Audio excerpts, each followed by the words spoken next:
And I guess that leads us. That's a good segue right there. Yeah, right there. What are you working on? Bell Rings is something I'm working on, and I finally, where I'm at, I have a pretty good idea how long the movie's going to be, which is a cool feeling. How long? I'm estimating it to be between.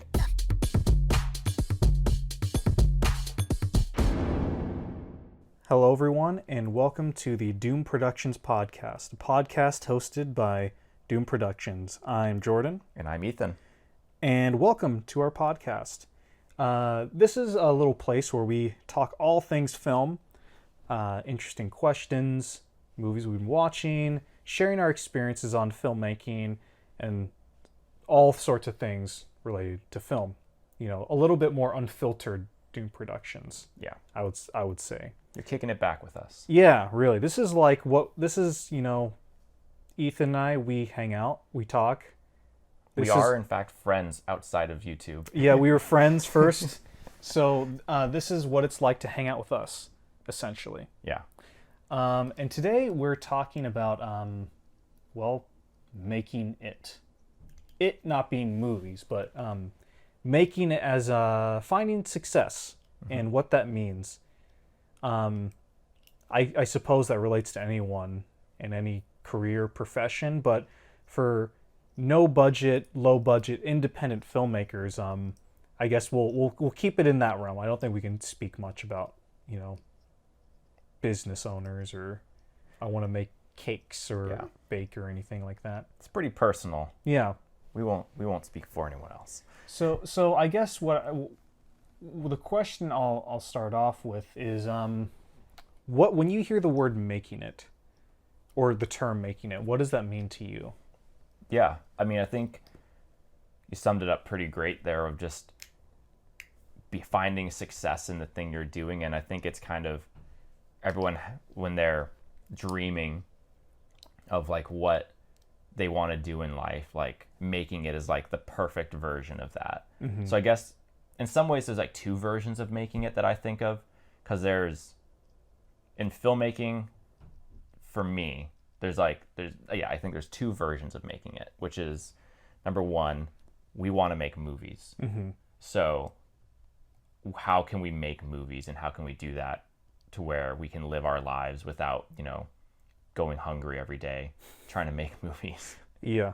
And then there's the second part, which is making that like also like the living, like we don't have to work a side job. So there's like two versions, because yeah, I won't go too into it yet, because we'll cover it all eventually, but yeah, I don't want to undermine and make this a 5-minute podcast episode. No.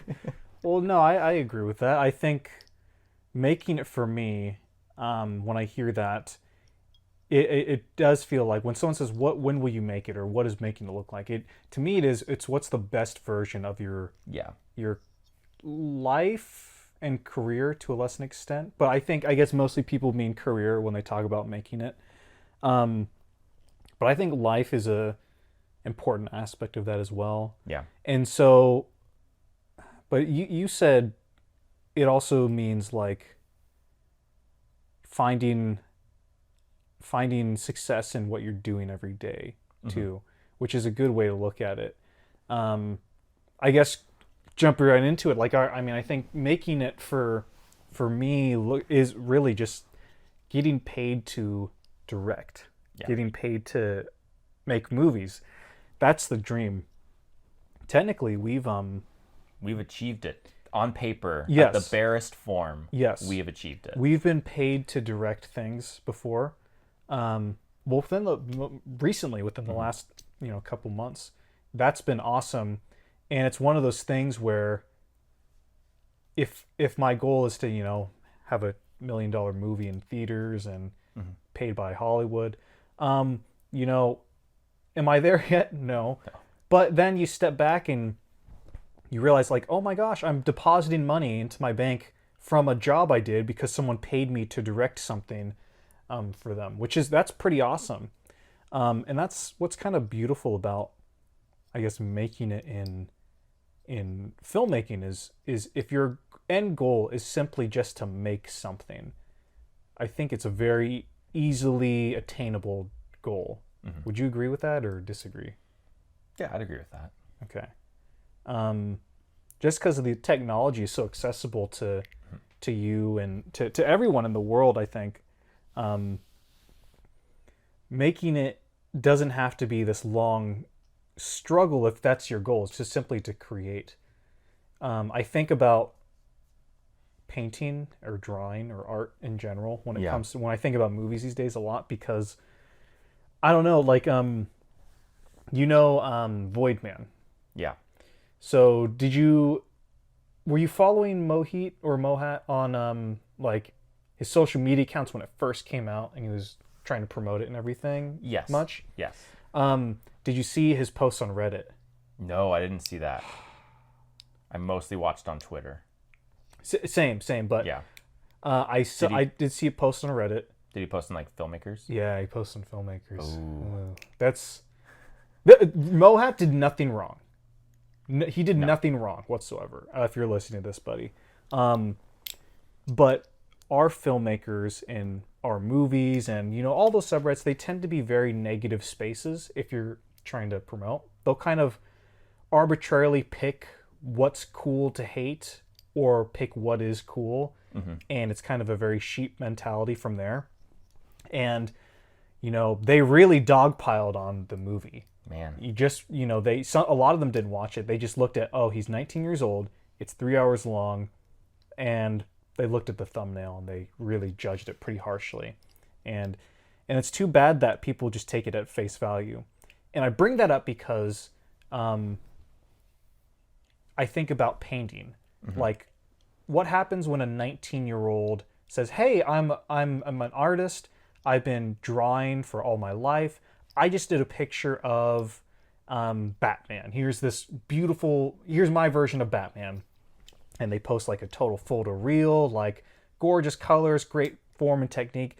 They post a great kind of picture of Batman. They don't, no one goes, oh, screw you. You can't do that. You're 19, or that took you this long to make. Ah, that's for ridiculous. It's the canvas is this big. You can't do that. Yeah. And that's just funny to me, where film seems to be the exception to that, where that's the art form where there's so much backlash against like the circumstances, if that makes sense.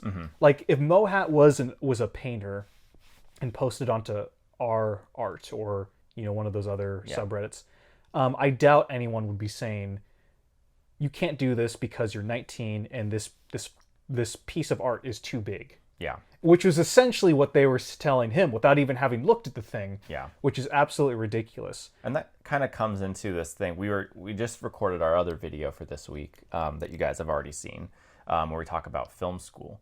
And I do feel like, this is probably no secret, like the competitive mentality of film people is so unique compared to a lot of other art forms, I feel like. It conditions you. It feels almost as if it feels as if filmmakers are trained to think that another person's success means that you're failing. Yeah. And so I feel like that, to an extent, is part of it. Obviously, I don't spend much time on r/filmmakers. Yeah. Just because. So I'm not very in touch with that community. But when I see that, that's where my brain goes. Yeah.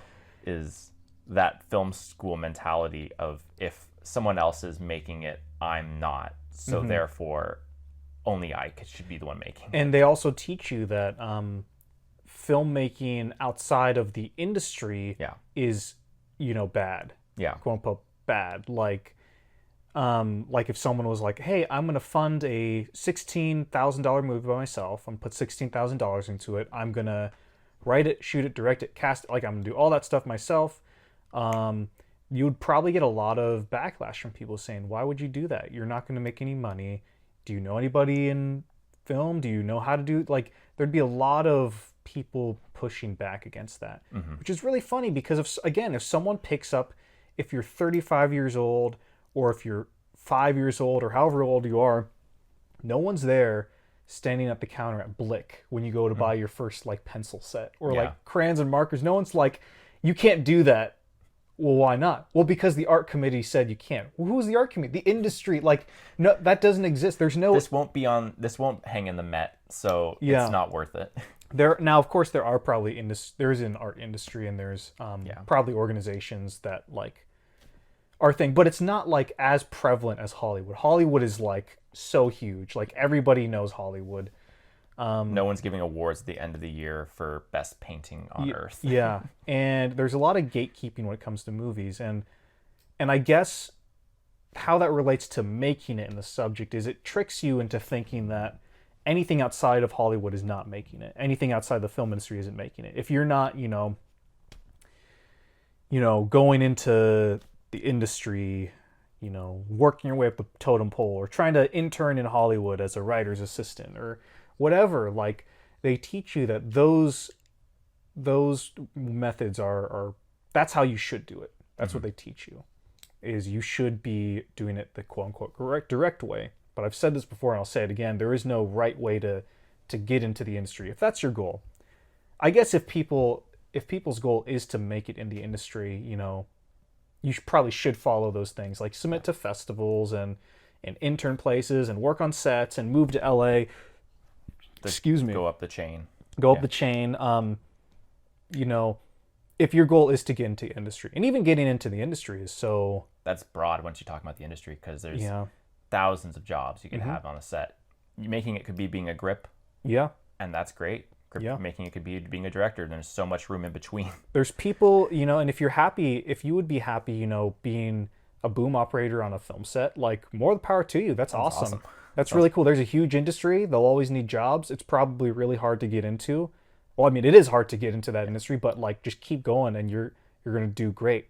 But to the people, I guess, the people who are more like-minded, like kind of like us, we're speaking to like, oh, I want to direct movies. My goal is to direct movies. Yeah. I want to be a filmmaker. I want to create work and put it out there, and it's mine. It's my movie. That's, I mean, it varies on each person what their, the goal is. But I would ultimately, I mean, we touched on this last week, but I don't think the film industry, I don't think Hollywood is very welcoming to newer voices and talent. I think you got to do a lot of crap work for probably 15, 20 years to get close to maybe having a chance at directing something. Or you have to play the whole indie game. We have a buddy who directed a couple movies in LA. He's had stuff on Netflix, and he's told us that experience was hard. It's very hard, very difficult. Would love to do it again, but at the budget he was at, he can't go down, if that makes sense. He wants to go up, because even working at that low budget, which I think, was it like $200,000? Yeah, it was like $200,000. $200,000. Even at that level, it was extremely difficult. There was a lot of red tape at any corner. And even at that budget, he was putting a lot of his own money. Putting a lot of his own money into it. It wasn't funded by, I mean, they found funding, but like it wasn't like he had a lot on stake, a lot of personal stuff at stake there. And it's just, really sad to hear that, you would think with $200,000, things would be different. Things would be easier. Yeah. But it's true. Like, more money, more problems.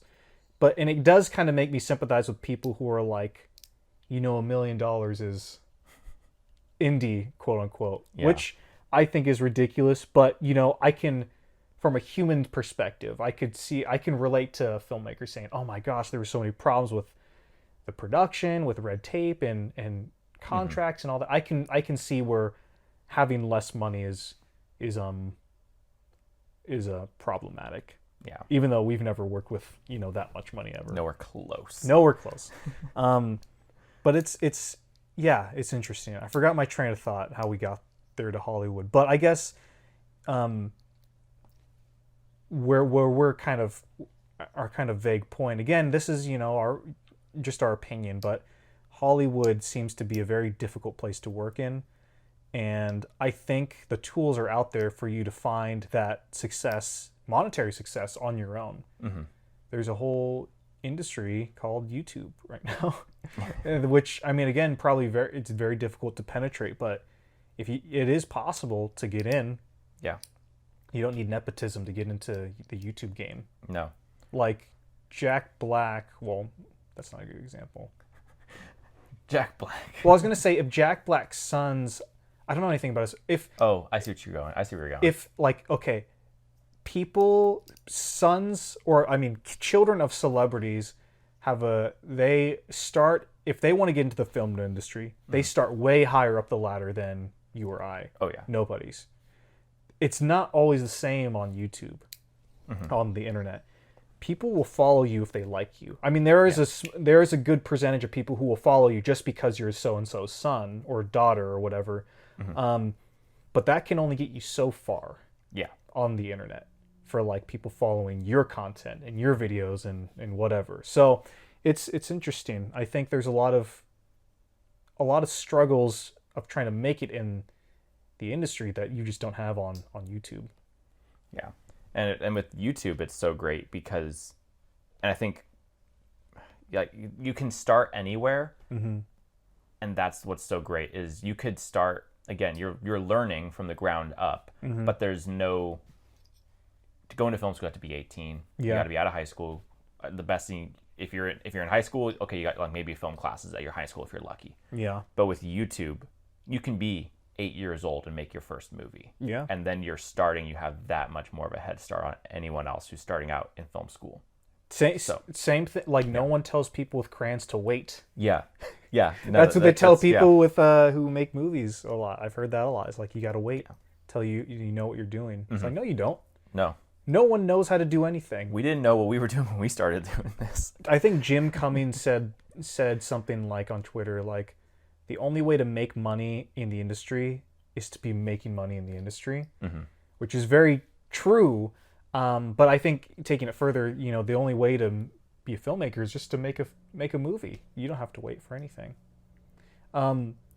Specifically for us, I don't know what your vision is. We haven't talked about this so much. I mean, we've talked about it before a couple times, but not recently. Like, what's your vision for Doom Productions? Like, we both feel like we've made it. Yes. To an extent. Like, we love what we're doing.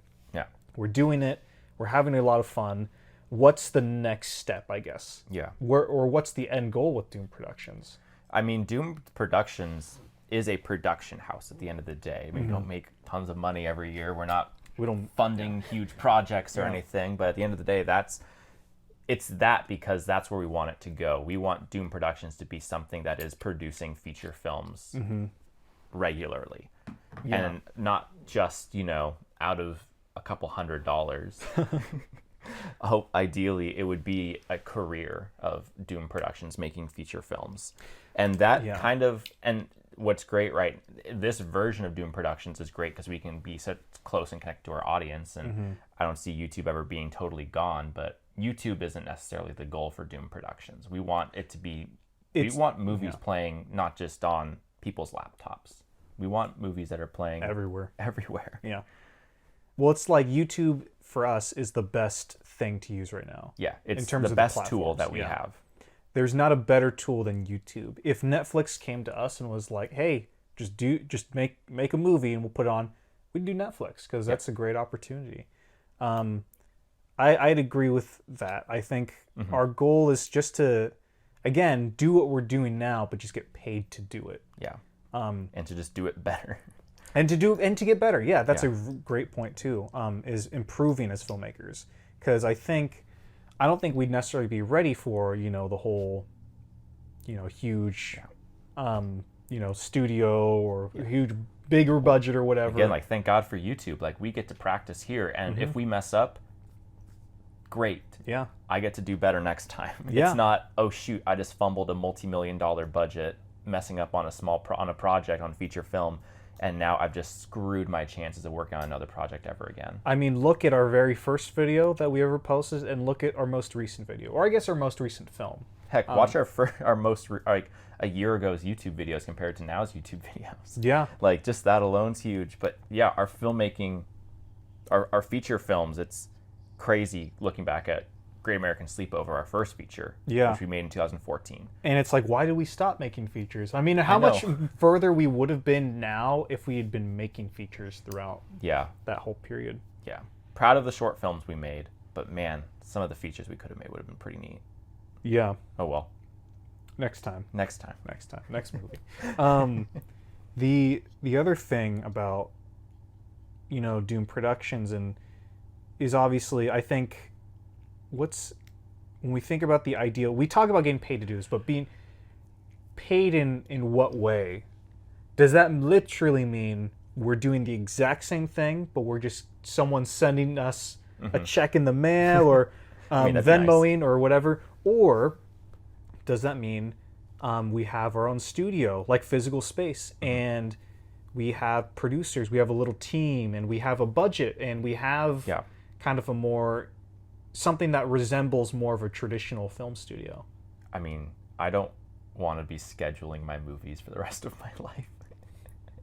Yeah, I mean, I think having those things, having a team, I mean, I think it's even better, again, when you're working on a project that you're sharing, because it's not just work for us, we want to use you.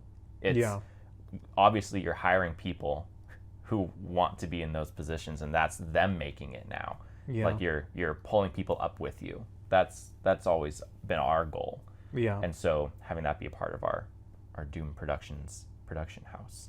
But is that necessary to make it? Let's see, to that extent, like, let's say we are a physical office space. We have a small team. Yeah.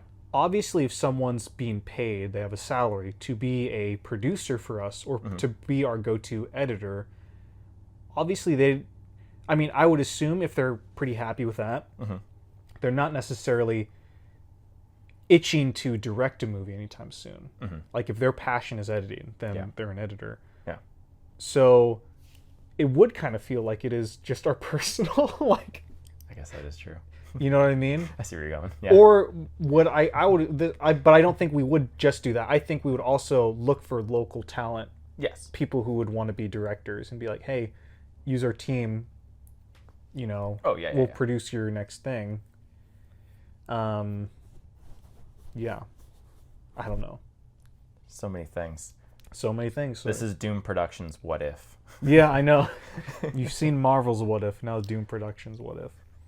I think, you know, see, it feels like we're talking goals again. We just we had a video of goals. We're already getting in the weeds of all that. I guess long-term goals, but I would love, see, I'm torn between, I'm not sure if I'd want a physical space or not. I do love working on film stuff from home, but it is nice having a spot. Yeah, having a physical space would be nice. Having a studio would be nice where we could have a green screen or a sound stage to we don't have to tear everything down. Build sets and whatever. There's nothing I hate more than the time during a feature film where you're moving things out of your room and bringing things in, and there's never time to put them away while you're in production, and so your space just gets ripped apart. Yeah. That it's like a tornado goes through my house every time we're in production. You know, maybe not. I mean, maybe this is a little... I think we've talked about this before. We fantasized about having a, not Lucas Ranch type thing, but like owning a huge plot of land where there is there's a film house kind of where you make movies, or like, I guess more pre-production or post goes on. But then you have access to like forests or like a lake or something, like some scenery that you can use, and you can set up, you know, a big garage for like, you know, that could be your sound stage or whatever. We've talked about that before, which would obviously it'd be incredible. It'd be fun. If anyone wants to donate, we'll be forever in your debt. Yeah, I know. If you want to just give us a new plot of land, that'd be cool. Luke, if you want to just give us Lucas Ranch or Skywalker Ranch, that'd be cool too. George, if you're listening right now, Mr. Lucas. I know. Our avid fan. Blink twice if you're listening. Yeah. But I think what would be also cool is having like a house. Oh man. Like a big house. Okay, that reminds me, when we were like, I don't know if this was high school, but we were I remember us talking about having like you, me, Phil, like all of our film buddies, like buying a neighborhood, like all the houses in a row. So we have like a whole neighborhood that's just ours, or at least the whole side of a street. Oh my gosh, I forgot about that. And then we'd like just be able to film in houses all the time. That would actually be pretty cool. The wives would hate it, but it would be great. That's something that I think that's the one thing that would limit us if we were just in houses. Yeah. Because we would have to. Women. Well, oh no. We couldn't make a bajillion movies just all in the same houses. Yes. Like I'd want to vary up the locations on my stuff for sure. Oh yeah. But I don't know. That's a huge tangent on Doom Productions. What if? I guess, a would you rather question. Oh, would you rather?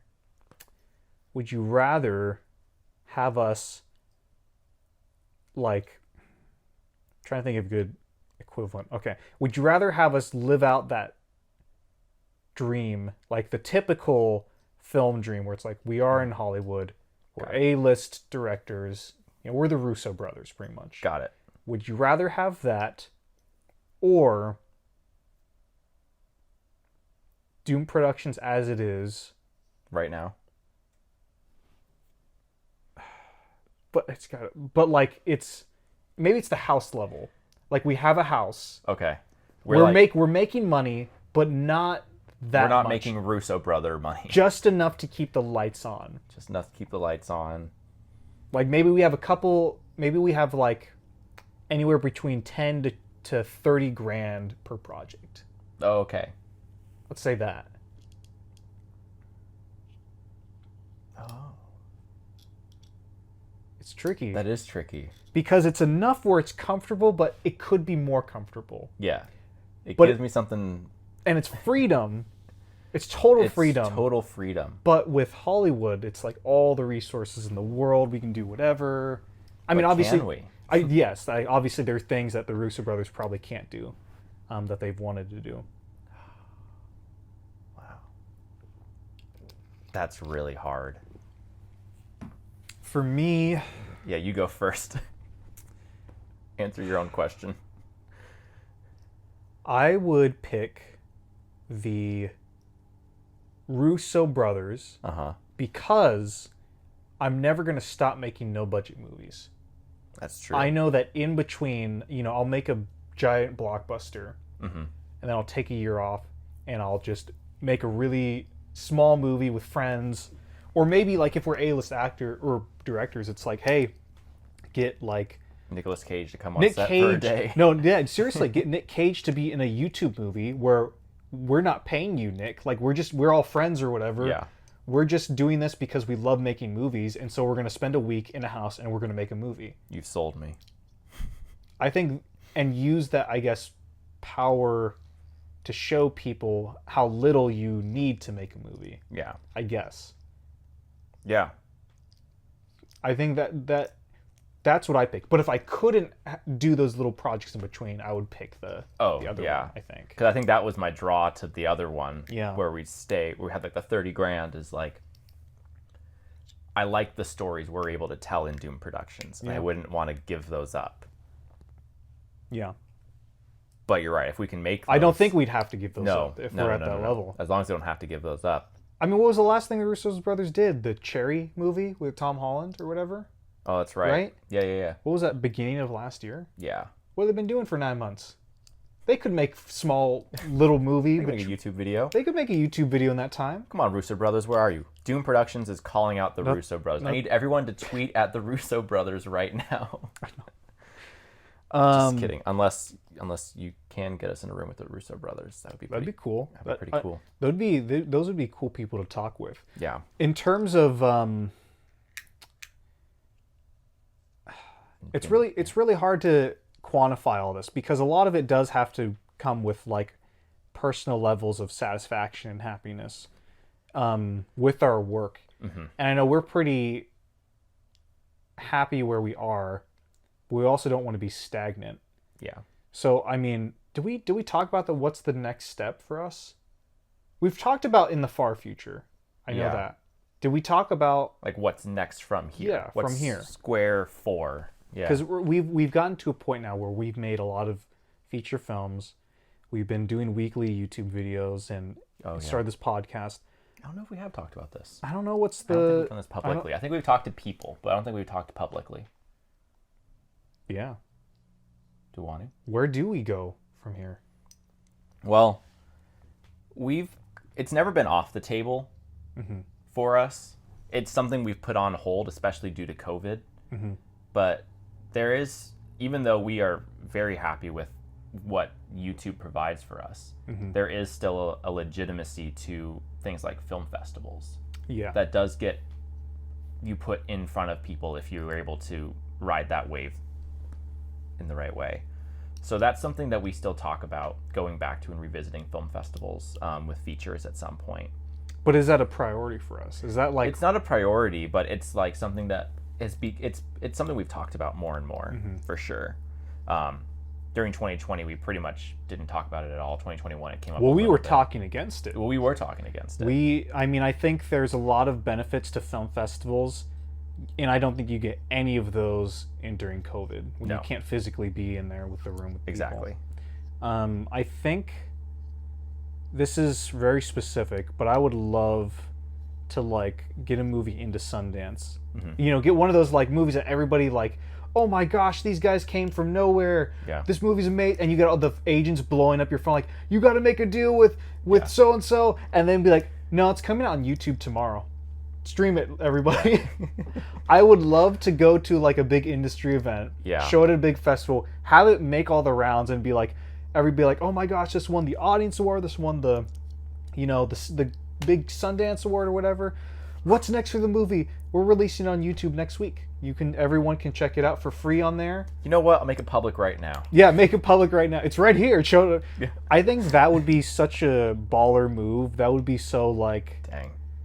You know, because you're making something that... You're playing the game a little bit. You're playing the industry game in a way that people love. People love underdog stories. People love movies to surprise. But now you're underdogs for the people.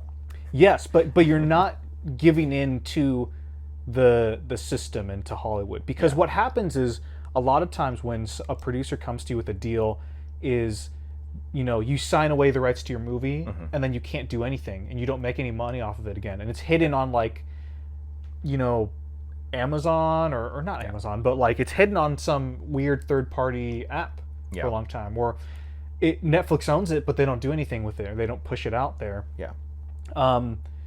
So, or they like, you get, you know, that promise, that horrible promise of like, oh, we'll fund your next movie, the Cavalry's coming, you know, going back to the Mark Duplass thing, and then you're stuck in limbo forever. So I would love to have it be like, you know, we play the system where we get in the room, but then we leave it and be like, hey, there's another party going on over here, if that makes sense. I think that'd be a lot of fun to do. Obviously, getting a movie into Sundance is damn near impossible with the amount of submissions they get every year. The fact that it's pretty much, you know, if a movie with Michael Cera and like Jonah Hill can play at, you know, Sundance, that's not really... It's mini Oscars at a certain point. Yeah, it's, you know, it's not truly independent movies anymore by that point. Not that I don't love the idea of, you know, the Sundance Festival. I think it's a cool idea, but I'm not sure how successful someone would be if they, like a truly no-name person would be if they got into it. And all that. So yeah, I think that'd be a really great thing. I mean, one of these days, I bet we'll make a movie that we're like, oh my gosh, this would kill it at Sundance or whatever. Well, we'd submit it, just see what happens, and maybe it gets in, maybe it doesn't, but regardless, it's going up on YouTube either way. You know? Yeah, I don't know about what you think about that, but I think that'd be kind of funny to troll Sundance. That would be fun. Like, I have no issue with that. Yeah, grabbing the awards. I mean, that would outdo Matt Johnson and Nirvana the band, The Show. Sneaking a movie into a Sundance, yeah. I mean, that's very egotistical of us to be like, oh yeah, we'd be so good that Sundance would want us, and we're not trying to be like narcissistic at all. We're just trying to be funny and like have fun with this. Yeah. This hypothetical situation that will probably never happen. But I guess but maybe it did, or maybe it could. A realistic next goal. I mean, I think in the next few years, even, we're kind of upping the ante with the projects we're doing. We're gonna try to push our boundaries a little bit more. Yeah. I know. I think it's a little too early to talk about next projects. Probably. No. But they're fun, and we are pushing ourselves both technically and, creatively on these next projects that we're working on. And I guess that leads us. That's a good segue right there. Yeah, right there. What are you working on this week? This Yeah. is the segment where we talk about what we've been working on in terms of behind the scenes Yeah. of Doom Productions. So obviously, I mean, this is going to be my update for the next 1,000 years. Bell Rings is something I'm working on. And I finally, where I'm at, I have a pretty good idea how long the movie's going to be, which is a cool feeling. How long? I'm estimating it to be between an hour 50 to 2 hours. Really? Yeah. Wow. I would not have guessed that. Neither would I. And I was in the movie. I wouldn't have guessed that either. I mean, I'm happy. I mean, I could be off, but that's just like my guess right now. That's my educated guess based on where I'm at in the edit and how much is left. I'm assuming that it's not, 90 minutes of sand blowing in the field, right? Oh shoot, he got me. Well, that's good to hear. Well, I mean, that movie does have the benefit of it is a slower paced movie for parts of it. So there's a lot of breathing, but it's like necessary. Like the movie would feel weird without it. That's good to hear because But I remember it is a longer movie. when I guess when you were scripting it and we were kind of talking about it, we talked about like This being a longer movie. it felt like it might be a longer movie. And I know the script never got to a super high, The script is 63 pages. but to hear that it if you go by that runtime of like, a 60-page script should be an hour-long movie, hearing that it's doubled maybe potentially to 2 hours, that's kind of exciting. And I would imagine that means a lot of things have changed in the edit. No, has it been the same? mostly there are some scenes that got cut. Oh no. Wait, you can't talk about this. I mean, not a whole lot. Can you give me a hint on a scene that was cut? There's a scene between our two characters and Richard that was cut, which was actually cut due to a technical issue. Does it take place inside or outside? Outside.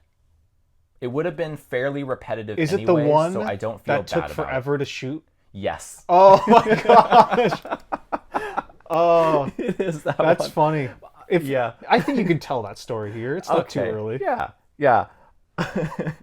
So one of the scenes we were shooting outside, some days you just show up to set on a funk. Mm-hmm. That was a day where I didn't even realize I was showing up on set with a funk, but sure enough I was, because I was like, I was trying to explain the scene that isn't even that complicated. I was like checking in with everyone, making sure we were good. This was probably like dead middle of production. Yeah. So the exhaustion was setting in, but I was like making sure everyone was like mic'd up. I hand Richard his wireless lav. I have Jordan put on his. We're going through this scene. It's kind of funky where we have 2 wireless lavs, but there's 3 people filming. Yeah. So it's kind of like always a juggle anyways, but we go through Richard's first couple lines in this one his coverage, setup. right? We go through his whole coverage for this one scene. And then we realize that the wireless lav receiver was not plugged into the camera. So I plugged that in, like, I'm so sorry guys, like let's just go through this bit again, like really sorry. So we go through it again, and we realize Richard's wireless mic isn't even on. So we go through it one more time. I think we did it 3 times. I think that exact thing of like is on and then the next take is on. That happened with each setup, if I remember correctly. Yes. Right? That's like something like that happened on each setup, and there were like 3 or 4 setups in the scene. Yeah, in this one scene. It wasn't so this one scene was just incredibly difficult. Like there was tons of footage. And then I get into editing, like after we've wrapped. I get into editing only to find that for Jordan and I's coverage of the scene, the camera wasn't recording. Seriously? So the majority of our coverage is just gone. Wait, it's not. No. Where is it? It's the record. I don't think got hit How? because the numbers are all still in order. So it's as if that footage doesn't exist. Oh my goodness. So luckily, it is a fairly inconsequential scene to lose because there are other scenes that get across what that scene is trying to do. So you've already actually watched the edit up to that point. Because when I showed that's you right. the cut like a month ago, I was already past that point. Yeah. So it works without it.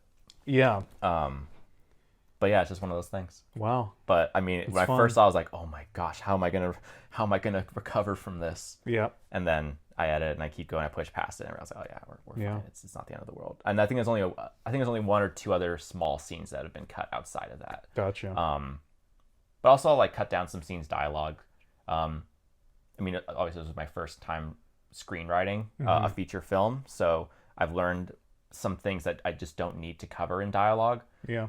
So there are a lot of, like, openings to scenes that I'm like, oh no, that is really just not useful information. That's just not effective for this story. But luckily it's all very easy to just, like, nope, this is gonna jump in at this point, and it makes the scene way stronger. Yeah. And just gets to the point. Yeah. Come in And late, leave some early. ambiguity. Yeah. Like, you don't need to know. There's some questions characters don't need to answer out loud for audiences to get it. Yeah. And I feel like I've been learning that a lot in editing this and balancing out the movie versus the screenplay. Yeah. So that's been a cool thing to learn. Free screenwriting tip. Come in late, leave early on every scene. Yep. And I thought I was doing that, and now I've learned how much further I can push that. Yeah, yeah. You really don't need. You can be. Sometimes it feels like you're like, oh my gosh, I'm so tardy. Like I am so beyond late. Yeah. I'm beyond, like, this is too much. I've missed it. But it's like, no, you didn't miss it. Like, this is the perfect time. Yeah. So Which is great. I've been trimming things down. Yeah. And yeah, but I'm even surprised how long I think this movie's going to be. Yeah. And again, I might be wrong, but I don't see this movie being shorter than an hour 40. That's cool. Like, I don't think that's possible. Nice. So that's what I'm thinking, to me, hour 50 to an 2-hour movie, which is exciting. Yeah. Bell Rings fans, It's coming. it's coming. It's coming. It's coming sooner than you might think. That's exciting. Yeah. Well, we had an exciting weekend with my project. Yeah. Big update coming. Stay tuned for news on Two Little Ghosts. Yeah. As you know, I've been working on it for the past months. Big update coming. Stay tuned for that at some point. Yeah. But I've mostly just been focusing on the Witch movie. Yeah. I don't know if I said the title last week, but it's called Rosaluna, Witch of Halloween. I finished the scriptment. Nice. So if you know anything about my screenwriting process, I go beat sheet, then I go outline, then I go scriptment, and then it's script. And so now I just have to write the script. And this is it's like the fifth or fourth draft of this movie. You know this. Ethan knows this. I'm not sure if I've talked about this before, but like when I write a script, sometimes I'll like the first couple drafts are usually vastly different from each other. Yes. So it's Draft like 1 and 3 are crazy. Draft 2 is even crazier from draft 1. Usually. Yeah, so like draft 1 is like one story, but then draft 1 could be, it's a family getting lost in the woods, but then draft 3 could be the family lives in the woods and now they're hunting people who are getting lost. Like it's things change a lot. So this is technically like, I don't know, draft 5 or 4, something like that. But it is like the final version of the movie. So, obviously I'll still finesse the script after it's done, and keep working on it. But it's been fun getting to write again, write some more. The movie set design I've been prepping for. I got some props and stuff like that. It's a little early, but there's gonna be some pretty extensive set design stuff in this one. So that's been pretty fun to, I guess, work on early. For this screenplay, so you've been working on this one. You don't have to answer this if it's top secret or anything. I don't feel like this really is. But how long has it been since you've worked on another project besides Rosaluna? Like, have you been working on that pretty consistently, or have you taken a break from screenwriting? No, I've written between this. Let's see. I've written other stuff in between. You harp on discipline and writing every day. So we haven't talked much about if you've been working on other stuff, like just as fun side projects, or if it's mostly just been Rosaluna you've been focusing on. Well, I've written a couple of shorts. I've done a lot of outlining. There's a couple of scripts. Let's see. I'm pulling up my computer right now. Let's see, date modified.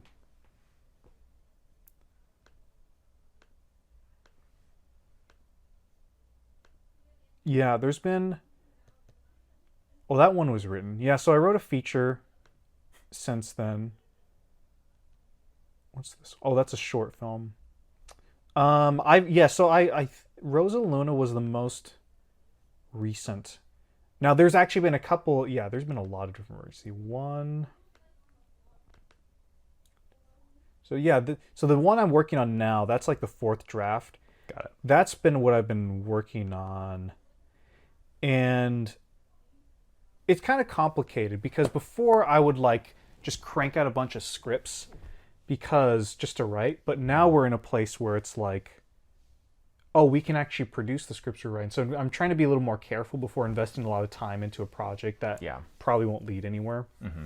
So one script was produced between the time of starting Rosa Luna and now. Yeah. But of a different story, which I think I've told you about that one. Probably. I just want to pull it up. I can't think of it off the top of my head, but that's not a big deal. But yeah, so yeah. But it's been a little, I haven't been writing as much like actual scripts, but a lot of shorts, a lot of like other kinds of writing or like just outlining and stuff like that. Nice. Yeah.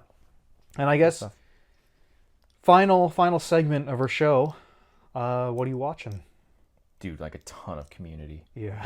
I think that was my answer last week, Yeah. and that is my answer this week. Ton of Community. Nice. I'm just pretty much binging that. Though I realized today I was at Target, and they had a big box set of Avatar and Legend of Korra, and I realized my girlfriend and I haven't finished Legend of Korra yet, or some last season. So we're meeting up tonight after this episode is recorded. So I might be like, we're watching some Korra tonight because we're in the last season. Nice. So that's exciting.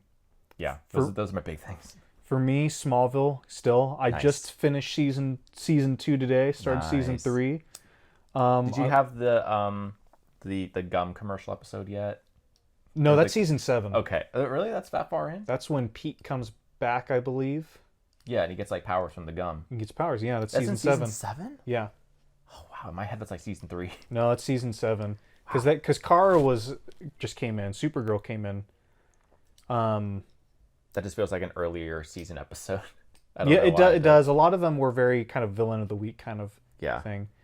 I remember watching that one live. I think I talked about this last week, but it's so strange to, like you mentioned the gum episode. I'm like, oh, I remember seeing that for the first time in like 2007 or 8 or however old I was. Yeah, I was TV. Like 21 when I saw that episode for the first time. Yeah.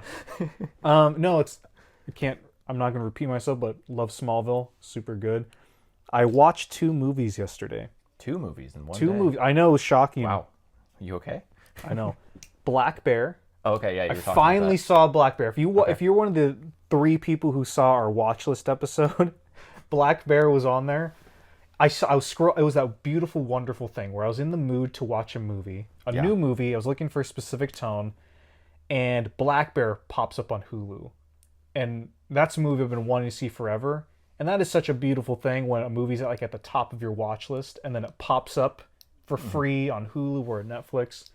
Great surprise. The movie was very, very well done. I liked it a lot. The performances were the standout part. It's also, we might do a video on this at some point if you watch it. It is also a really great movie for filmmakers to watch, to convince you not to go into independent filmmaking. And I'm just gonna leave it at that. And I'm not saying that's not me saying like the movie was bad. The movie was very well done, but the movie depicts a lot of negative parts about indie filmmaking and kind of problems with the film industry as a whole. So check it out. The other one was The Invitation. Have you heard about this one? I can't tell. I can't remember if I have. It's like 2015. It's a horror movie that everybody's been telling me about. That one was everyone says that like the whole thing whenever someone recommends this movie to you is like, don't read about anything, just go into it blind. And that's probably the best way to see it. Okay. I liked it. Yeah, I liked it. I can't talk about it without giving spoilers. But I would say of the 2, I found Black Bear. I connected to Black Bear a lot more with The Invitation. I think it was a different genre than I was expecting, like the kind of the direction it goes. Yeah. Um, Interesting. yeah, I can't spoil it, but I did enjoy it. I did enjoy it. I connect with Black Bear a little bit more, but they're kind of similar movies. They kind of make for an interesting double feature. Nice. So, Oh, that reminds me. That sparked back. I watched Bo Burnham's Inside this week. oh, how was it? That was really cool. It was one of those weird. I don't know what prompted it for me to be like, I want to watch this, but I think I was just scrolling Netflix because I was house sitting and I was bored. And so that just came up in the feed, and I was like, everyone. I remember on Twitter when that came out, everyone was freaking out about it. Yeah, people were screaming. Like every other sound you hear on TikTok, even today, is still Bo Burnham's Inside. Yeah. So I was like, I'm gonna watch it, and I really liked it. Nice. And I started tweeting about it a bunch right after, just to join in the fanfare. But I tweeted out, and I don't know. I need to experiment this on my own first, but I think Inside and House would be an interesting double feature. Okay. So that's my weird filmmaking platter. If you want to watch that, House and Inside, I think would be strange and fun to watch together. I've seen Eighth Grade, but I've never seen anything else Bill Burnham. I've never seen any of those features either. Yeah. I've seen his Vines. Have you seen Eighth Grade though? No. Eighth Grade is fantastic. That's a great movie. He's a good director. Nice. I just like all his stand-up specials and all that. I know never him more for that than anything else. It was a big part of like nerd culture when we were in high school. Like Bill Burnham and Donald Glover, Childish Gambino. Like that kind of feels very like high school. Like whenever I hear those names, I think of high school. Yeah. Because those guys were huge in the like nerd community and all that. Nothing wrong with nerds or whatever. But no, Inside was really cool. It was. I'm glad I watched it now. Yeah. I feel like that movie's viewed best during COVID. Yeah. Well, imagine it coming out because it came out during heavier lockdown. I know. Which I'm like glad I watched it now and didn't put it off any longer. Yeah. Yeah. So. Just as we might go into another lockdown. I know. So it was like, yes, the looming doom is still here. Yeah. So great. But a good movie. Well made. Yeah. Yeah. Sorry, keep no, not ending. You're fine. Thank you for listening, everyone. If you like this podcast or want to support us further, you can hit subscribe if you're on YouTube. If you're listening on Spotify, you can head over to our YouTube and listen to us. Follow us on also the social medias. And we also have a merch store now where you can get some awesome shirts. That's the best way to support us if you're looking for a specific way. Yeah. We're really close to 700 subscribers. We're super close. Super close. Crazy. So if you want to share us with your friends, that would be really cool. We'd appreciate it. Only takes a couple seconds out of your day, and you might get some cool videos popping up in your feed sometime in the future. Yeah. So check us out. Thanks for listening, everyone, and we'll see you on the next podcast.